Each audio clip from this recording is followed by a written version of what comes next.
Fala galera, sejam bem-vindos a mais uma videoaula de instrumentação. Neste vídeo falaremos sobre operações matemáticas com os erros dos instrumentos. Os seguintes temas serão abordados: algarismos significativos, critérios de arredondamento, operações com arredondamento e erro total de uma medida. Não vamos entrar em detalhes, mas no nosso dia a dia, o número 2,4 e o 2,40 possuem o mesmo significado. Porém, quando estamos no contexto de instrumentação, o segundo número indica uma medida feita em um instrumento mais preciso. Basicamente temos que, em qualquer número, os dígitos 1, 2, 3, 4, 5, 6, 7, 8 e 9 são significativos. Já o zero é significativo a menos que ele seja utilizado para dar significado às casas decimais de um número. Na prática, se o zero está à esquerda de um número, ele não é significativo. Vamos a alguns exemplos. 12,6 possui 3 algarismos significativos. 0,032 possui 2 algarismos significativos. Os zeros à esquerda do número 32 milésimos não são contabilizados. 1,003 possui 4 algarismos significativos. Aqui, apesar de ter 2 zeros à esquerda do 3 milésimos, o zero não está à esquerda do número como um todo, ou seja, está entre números diferentes de zero. Já o zero à direita sempre são significativos. Assim, 32,000 possui 5 algarismos significativos. E o número 2300, 4.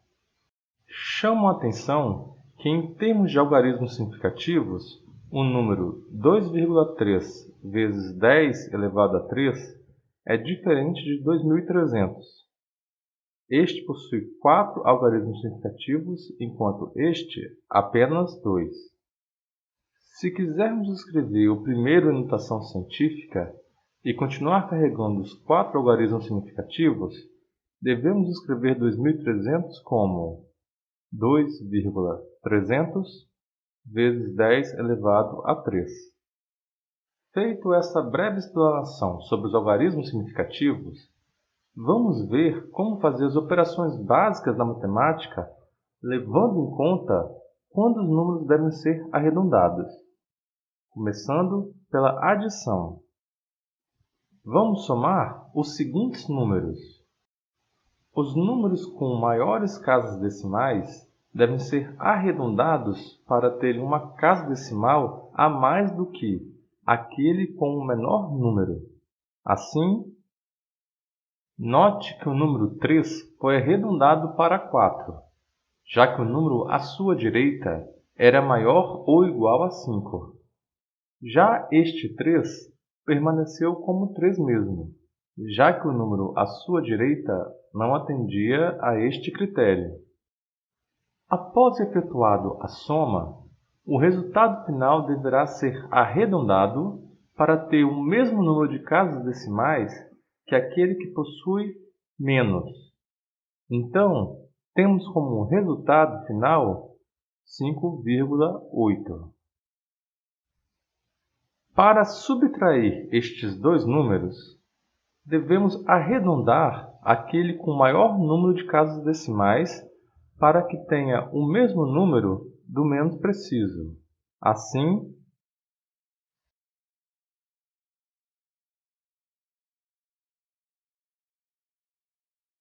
para multiplicação e divisão, deve-se arredondar os números para que se tenha um número significativo a mais que o menos preciso. Deste modo, 1,2 e 0,0072 possuem dois números significativos cada. Então, os mais precisos serão arredondados para 3 algarismos significativos.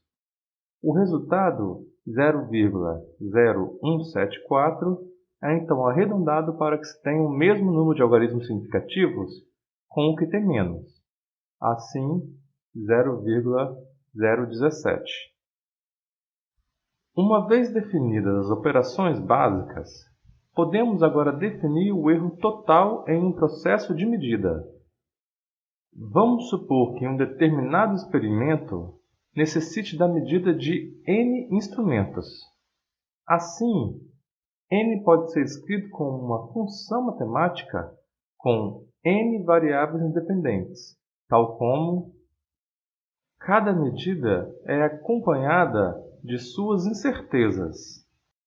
Estas incertezas, muito provavelmente, causarão um desvio na medida de n, ΔN, de modo que, se subtrairmos a equação 1 de 2, obtemos ΔN.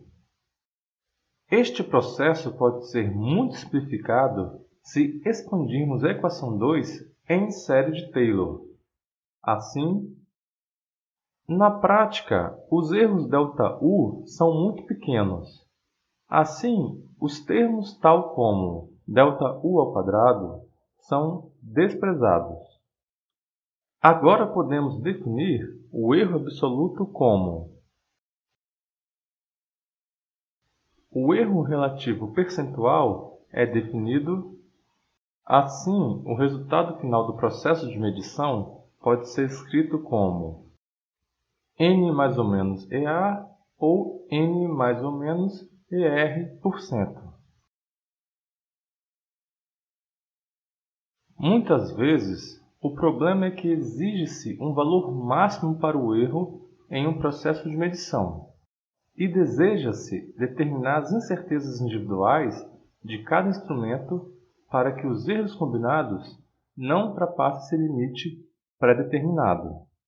O problema é matematicamente indeterminado, visto que existem infinitas combinações possíveis para solucioná-lo.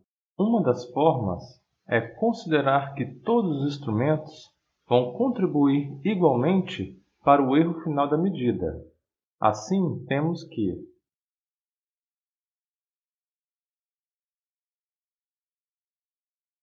a incerteza de cada instrumento pode ser obtida por: note que se um determinado instrumento é mais preciso que o exigido, mesmo que um segundo seja menos preciso, ainda assim o total de incerteza exigido pode ser obtido.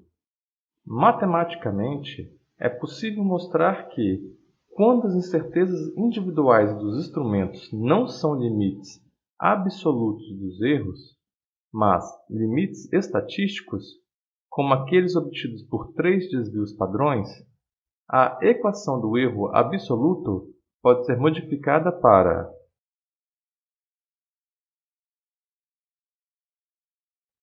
assim, a incerteza individual de cada instrumento pode ser determinada por: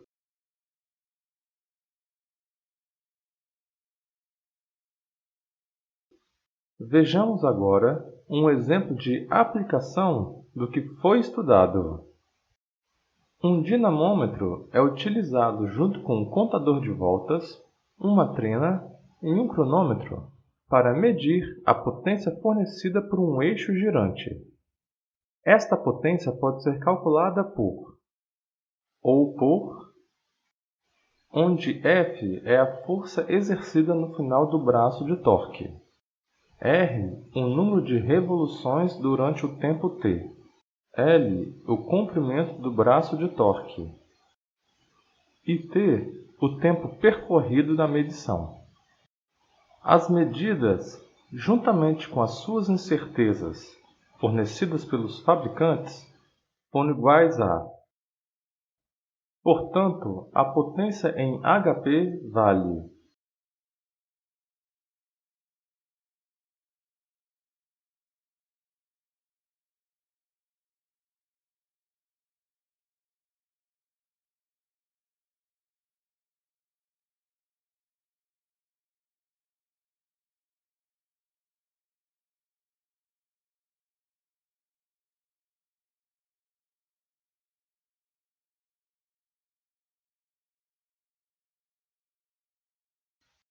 Para determinarmos a incerteza global do processo, vamos primeiro calcular as seguintes derivadas parciais.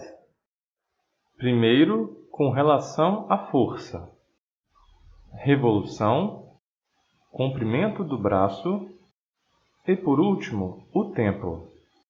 Se considerarmos que os erros individuais dos instrumentos são erros absolutos, não estatísticos, o erro global pode ser calculado por. Desse modo, a potência fornecida pelo eixo em rotação é igual a ou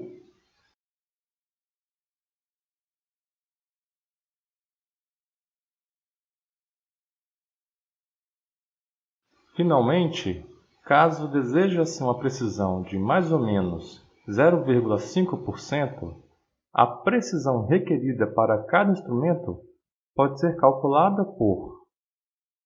Muito obrigado pela atenção e até o próximo vídeo.